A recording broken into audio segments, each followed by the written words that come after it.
সমাজের প্রত্যেকটা ক্ষেত্রে এই দীর্ঘ 15 বছর এই সরকারের আমলে, তৃণমূল সরকারের আমলে দুর্নীতি চলছে। তো এটা মানুষ জেনে গেছে আজকাল, সেটা মানুষ জেনে গেছে।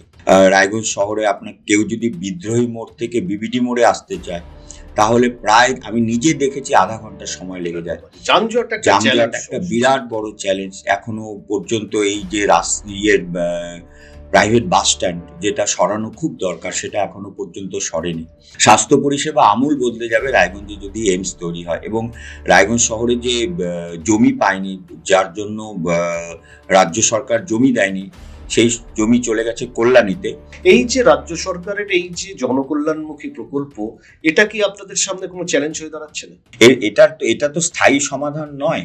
ভাতা তো স্থায়ী সমাধান হতে পারে না। আপনি ভোটে জিতলে এই লাইফস্টাইলটা আবার চেঞ্জ করে ফেলবেন না?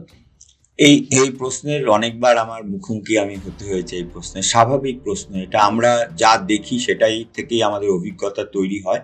আর পাশাপাশি যেটা আছে সেটা হচ্ছে নারী নির্যাতন, দুর্নীতি, আর পাশাপাশি কয়লা চুরি বা গরু পাচার, এই যে গভীরে দুর্নীতির একদম গভীরে চলে গেছে এই সরকার। এবং তার পাশাপাশি নারী নির্যাতন,